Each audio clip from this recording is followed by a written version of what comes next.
बिस्मिल्लाहिर्रहमानिर्रहीम अस्सलाम वालेकुम। अवामी पाकिस्तान न्यूज़ की तरफ से आपका मेज़बान हसन अस्करी। नाजरीन, खान साहब के चाहने वालों का कह लें कि ना तो मेयार में कोई कमी आ रही है, ना ही उनकी मोहब्बत में कमी आ रही है। मेयार भी दिन ब दिन बढ़ रहा है, चाहने वाले भी बढ़ रहे हैं और उनकी मोहब्बत भी दिन ब दिन बढ़ रही है। आज मेरे साथ एक दास्तान बैठी हुई है।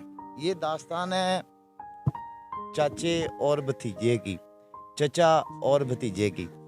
अब इस दास्तान को मैं दास्तान क्यों कह रहा हूँ, आप ये वीडियो में देखिएगा और मैं ये बताने की भी कोशिश करूँगा कि जब किसी से आप बेलौस मोहब्बत करते हैं तो वो मोहब्बत की ना तो कोई इंतहा होती है और ना ही वो कोई नाप तोल के की जाती है।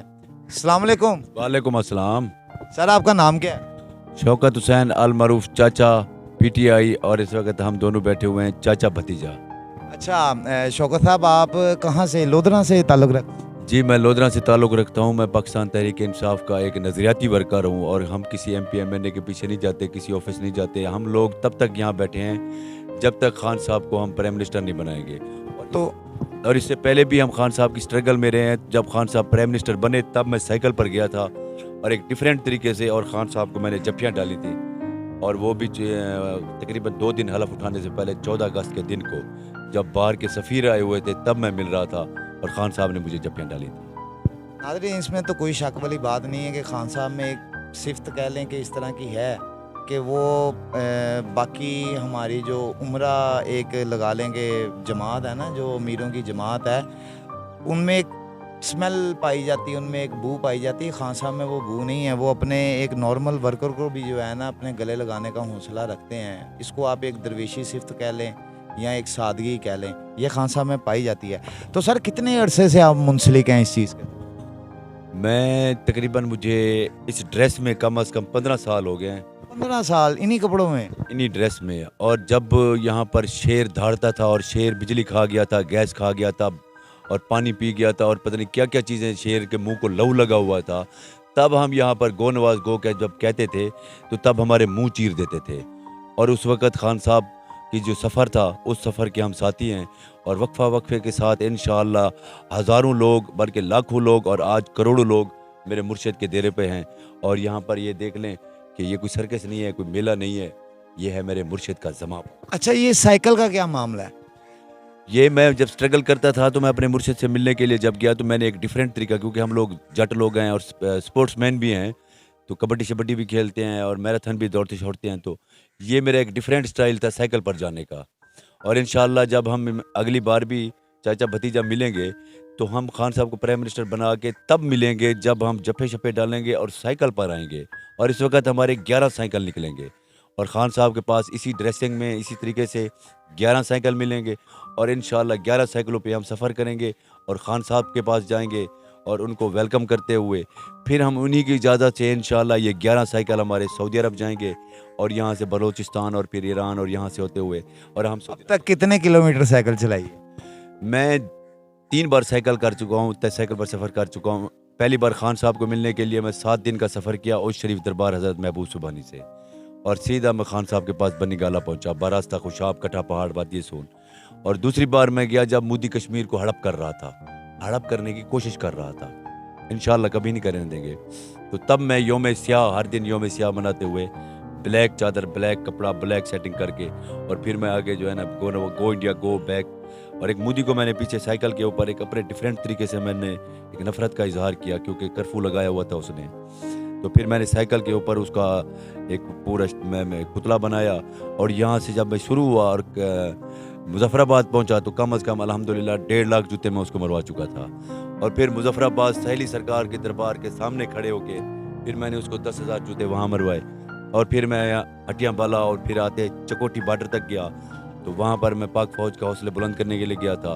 ब्रिगेडियर आतिफ साहब ने मुझे ऊपर बुलाया और मुझे उन्होंने सलूट किया और मेरा सारा कुछ लिखा और उन्होंने कहा कि चाचा, मैंने 10 साल की यहाँ पे पोस्टिंग है तो मैं यहाँ का हेड हूँ, लेकिन मुझे ऐसा बंदा कोई नहीं आया, जो भी आया है इंडियन गाने सुनता हुआ आया है, लेकिन तुम साइकिल पर आए हो और तुम्हारा यहाँ से पसीना बहता होगा और तुम्हारा गुस्सा पसीने से भर जाता होगा। 40 डिग्री सेंटीग्रेड थी उस वक्त गर्मी।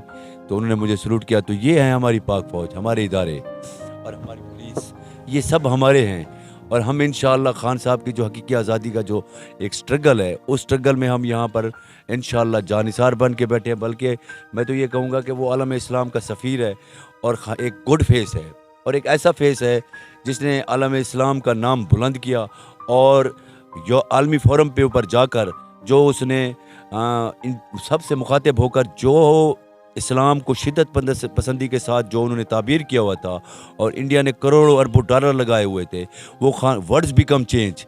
तो खान साहब ने वो उनके करोड़ों अरबों डॉलर जो है वो सब ज़ाया कर दिए और इस्लाम और शिद्दत पसंदी के ख़िलाफ़ जो उनका एक माइंड सेट था, खान साहब की उस तकरीर ने उनका वो माइंड सेट चेंज कर दिया और वो इंशाअल्लाह 2 आलमी कॉन्फ्रेंस वो लाया है यहाँ पर और इंशाअल्लाह ये अमेरिका को इसलिए खटकता है कि वो एब्सोल्युटली नॉट कहने वाला है।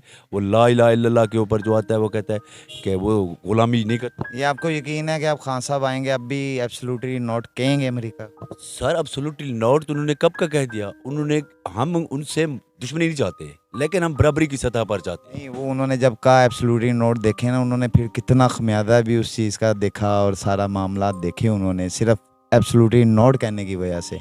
आपको लगता है कि अब खान साहब इक़्तिदार में आएंगे तो अब भी उसी तरह जवाब देना रखेंगे? एब्सोल्युटली नॉट से भी ज़्यादा होगा अब हमारा जो मस्जिद अक्सा में जो कुछ हो रहा है, जो कश्मीर में हो रहा है, एक फेस है सिर्फ इमरान खान साहब। ये गाजी इमरान खान न्याजी है और ये इंशाअल्लाह दुनिया के हम सिर्फ हमारा ये नहीं होगा, एब्सोल्युटली नॉट से हम अब आगे जा चुके हैं। हमारा थिंक टैंक जो है वो देख लें कि अवाम की पॉपुलैरिटी देख लें। यहाँ पर ये पठान, सिंधी, बलोच और आज़ाद कश्मीर से, गिलगित बल्तिस्तान से और जहाँ जहाँ से हैं, कल एक बिनते बलोचिस्तान एक 10 साल की बच्ची आई हुई। तो ये हम एक कौम बन चुके हैं, हम एक हजूम नहीं है। हम लोगों को अब यहाँ पर देखें कि किसी किस्म का किसी को कोई प्रॉब्लम नहीं है, एक भाइयों की तरह ऐसे पता लगता है। अभी देखिए हमारे साथ पख्तून है, हमारे साथ सिंधी, पंजाबी, हम एक कौम बन चुके हैं। चीफ जस्टिस साहब के साथ हैं और आपके थ्रू हम मैसेज देना चाहते हैं सिविल सोसाइटी को और जितने लोग यहाँ पर रहते हैं कि बाहर निकलें और किसी की फरमाइश पर खान साहब को जो गिरफ़्तार करने आते हैं और ये जो किसी की फरमाइशें चल रही हैं, इंशाअल्लाह ये फरमाइशें नहीं होगी, आइन के तहत मुल्क चलेगा। नाज़रीन, ये बात हकीकत है। यहाँ पे आप अगर ज़मान पार्क में आएँ तो आपको कोई एक ख़ास सूबा नहीं बल्कि पूरे पाकिस्तान से लोग आए नज़र आएंगे। और यहाँ पे मैं एक बात आपको वादिया कर दूँ कि पाकिस्तान भी एक नज़रिए पे बना था, तो जो नज़रिए की मोहब्बत होती है ना, उसको आप कभी ख़त्म नहीं करते। हाँ, जिस्मानी मोहब्बत ख़त्म हो सकती है, इंसानी मोहब्बत ख़त्म हो सकती है और किसी मादी एशिया की जो मोहब्बत है वो आप ख़त्म कर सकते हैं अपने अंदर से। लेकिन एक नज़रिया, वो नज़रिया कि जो आपको नज़र भी आ रहा हो कि जिसने आपका मुस्तकबिल संवारना है, जिसने आपकी आने वाले बच्चों का मुस्तकबिल संवारना है, आपकी कौम का मुस्तकबिल संवारना है, आप उस नज़रिए की मोहब्बत को कभी किसी के दिल से ख़त्म नहीं कर सकते हैं। और ये वो मोहब्बत है कि जो उस नज़रिए पे पनप रही है और उस नज़रिए पे खड़ी हुई है। और ये कोई पैसे दे के बनाई गई मोहब्बत नहीं है, ये कोई ख़रीदी हुई मोहब्बत नहीं है। ये वो मोहब्बत है कि इन्होंने खान साहब के वो अल्फाज सुने, वो इस्लाम के लिए तारीफ़ सुनी जो उन्होंने यूएनओ में तकरीर की और जो उन्होंने इस्लामोफोबिया के बारे में जो है वजाहतें की। तो ये उन बातों को लेके उस नज़रिए पे देखते हुए जो है खान साहब के अल्फाज़ों को ये इकट्ठे हुए हैं। और आज यहाँ पे किसी एक सूबे के नहीं, आपको पूरे पाकिस्तान के लोग नज़र आएंगे। और ये पूरे पाकिस्तान में थे, कोई सिंध से, कोई बलूचिस्तान से, कोई पंजाब से, कोई कहीं से, और ये एक जगह पे बैठ के खाते हैं, ये एक जगह पे अपने तमाम मामलात करते हैं। और ये एक कौम बनाने में किसका क्रेडिट है? ये सवालिया निशान मैं आपके लिए छोड़ के जा रहा हूँ और इस सवाल का जवाब मैं उम्मीद करूँगा आप मुझे कमेंट सेक्शन में देंगे। अस्सलाम वालेकुम। वालेकुम सलाम ये जनाब। आपके चचा लगते हैं जी तो आपको नहीं लगता है एमी आपको ख्वार कर रहे हैं, ये ले के फिर रहे हैं, नहीं। असल तो कुछ भी नहीं। नहीं, मैं सऊदी अरब रहा हूँ, मैं अपने पाकिस्तानियों की हसीयत देखी है, हमारी कोई हसीयत नहीं है, कोई वैल्यू नहीं है। इस बंदे आके हमारी वैल्यू बनाई है और पाकिस्तान का नाम रोशन किया और इस वजह से हम निकले हैं, अपनी मिट्टी के लिए निकले हैं, अपने बच्चों के मुस्तकबिल के लिए निकले हैं, इस जो सोई हुई अवाम है उनके लिए निकले हैं, तो उनकी जंग लड़ रहे हैं। और हमारा मिशन ये है, जो लोग हमें देख रहे हैं, हम ना कोई दिहाड़ी पे आए हैं, ना मैं किसी MP है, मैंने के सपोर्ट से आए हैं, हमें 10 माह हो गए, 7 माह बनी गाला, 3 माह हमें इधर हो गए, लेकिन अपनी जंग लड़ रहे हैं। इमरान खान का कोई हमारे घर नहीं गए इतने अरसे? नहीं, घर छोड़ दिए, बच्चे छोड़ दिए। ये पाकिस्तान है तो घर भी है, ईद भी है, सब कुछ है। ये पाकिस्तान नहीं है तो हमारा कुछ नहीं है। नाज़रीन, इस मोहब्बत का कोई मोल देगा? हमें ये बताएं, कोई नहीं देगा। और ये हकीकत है कि इसमें कोई शक वाली बात नहीं है। ये सारी दुनिया को नज़र आया था कि जब खान साहब की हुकूमत थी ना, तो यकीन माने इंटरनेशनल लेवल पे पाकिस्तान की एक इज़्ज़त थी, एक वक़ार था, ठीक है। और दूसरे जो दोस्त ममालिक थे वो भी पाकिस्तान को अप्रिशिएट कर रहे थे उस वक़्त। गो के अगर इल्ज़ाम लगाने वाले ये इल्ज़ाम लगाते हैं कि उस वक़्त मईशत नहीं थी, तो मईशत नहीं थी, लेकिन आप अपनी रिस्पेक्ट देखेंगे, आपको उस वक़्त दुनिया में क्या मुकाम मिल रहा था, ठीक है। अगर ये उसी तरह उस सिलसिले को चलने देते तो मेरे ख्याल से आज पाकिस्तान के हालात और होते, आज पाकिस्तान की बातें और होती, पाकिस्तान के कौम की नसीब और तकदीर और तरह से हो रही होती। मगर नाज़रीन, बात वही आ जाती है कि कुछ लोग अपनी मुनाफ़क़त में अपने किरदार अदा करते हैं मुनाफ़िकाना, और उसके बदले में जो है ना, फिर उसका खमियाजा पाकिस्तानी कौम को भुगतना पड़ता है। मैं यहाँ पे ज़मान पार्क में आपको एक चीज़ सिर्फ यही दिखाना चाह रहा था कि आप ये देखें कि कहाँ से ये आए हैं, अपने घर बार को छोड़ के आए हैं और अपने घर वालों की भी नहीं परवाह कर रहे हैं, और ये तब तक इस बात पे और इस वादे पे खड़े हुए हैं कि जब तक खान साहब वज़ीर आज़म नहीं बन जाते हैं। तो कहने का मकसद यही है, मैं उन अदारों को भी कहूँगा, उन ताकतवर हलकों को भी कहूँगा कि एक दफ़ा आप इस कौम को अपनी मनमानी करने तो दो। 75 सालों में तो नहीं करने दी है, लेकिन अब तो करने दो। क्या हो जाएगा? ये कौम है तो आप लोग हैं, आप लोगों के इदारे हैं, आप लोगों की कुर्सी हैं, आप लोगों की सीटें हैं, और आप इस कौम को ही तबाह करने चले हुए हैं, आप इस कौम को नामो निशान मिटाने चले हुए हैं। अगर ये नामो निशान मिट गया तो कहाँ पे पाकिस्तान होगा, कहाँ पे आपकी सीटें होंगी, कहाँ पे आपकी कुर्सियाँ होंगी? ये एक सवाल मैं आपके लिए छोड़ रहा हूँ, और उम्मीद करूँगा कमेंट सेक्शन में आप आके जो है ना, मुझे इसके बारे में राय ज़रूर देंगे, जवाब ज़रूर देंगे।